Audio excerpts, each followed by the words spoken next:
Hello, and welcome back to Let's Play Cladun X2. The viewers of the thread voted, and they decided that our next two party members should be the Happy Mask Salesman from Legend of Zelda Majora's Mask, and Wreck-It from Wreck-It-Tier. It seems like the thread wanted to go with a Merchants of Menace theme and go with an all-merchant party. However, I did make a little bit of a mistake or a miscalculation when I put up the vote. You see, most classes start with 2 slots for their first magic circle. However, Cladun is a merchant, and therefore starts with 3.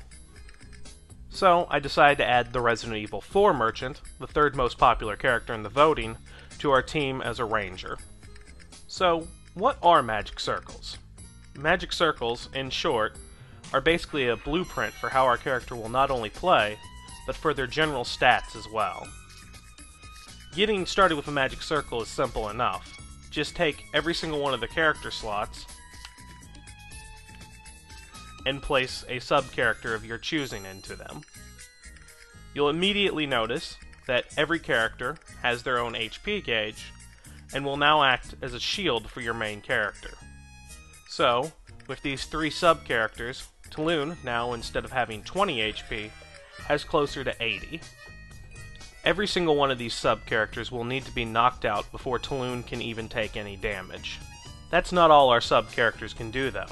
By spending mana points, shown on the yellow bar next to our HP bar, we can place down artifacts on the grid that will increase our character's stats.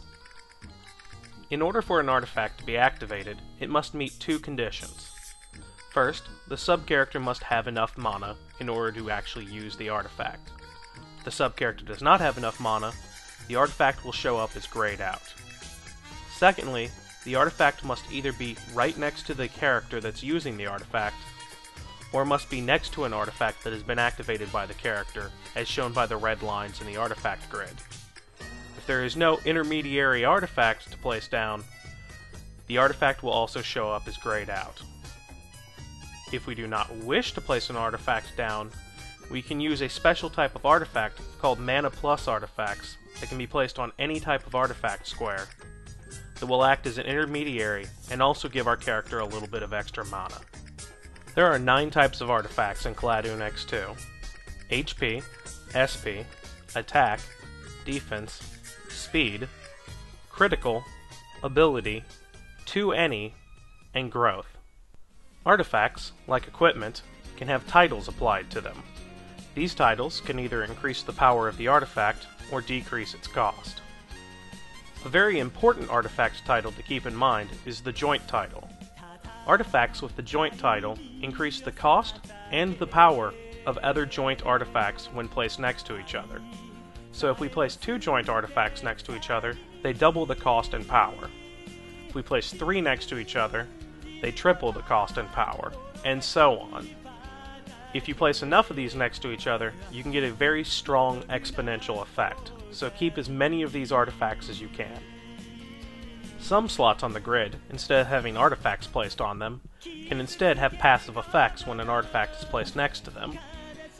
These can range from negative, such as lowering the HP of your sub-character or lowering your defenses, to neutral, such as having a sub-character take all the damage for the other sub-characters until he or she dies, to positive, such as having all your sub-characters resurrect at a gate, or giving you extra mana.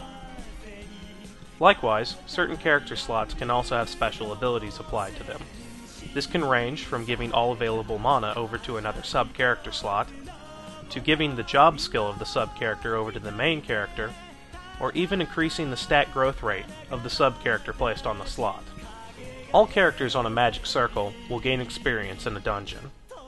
Characters that level as a sub-character will gain attack and defense and SP faster, while characters that level as a main character will gain HP and mana faster. This means that characters that level as sub-characters will become better main characters, and characters that level as main characters will become better sub-characters. So, that's all you need to know about magic circles for now. Every character class unlocks 20 of them, and there's 14 secret ones to unlock. Adding in the one that you get on character creation, this means that there are 215 magic circles. and most of those play fairly different from the other magic circles. This does mean that there is a rather overwhelming possibility of customization in this game, although it admittedly can be a little intimidating for new players. Hopefully this video helped you understand magic circles a little bit better. Oh, and there's these super rare artifacts called Widens that basically break the game because they double the cost and power of every artifact placed after them, but those are really rare. Just keep them in mind as we're going to be needing multiple of them later on in the game.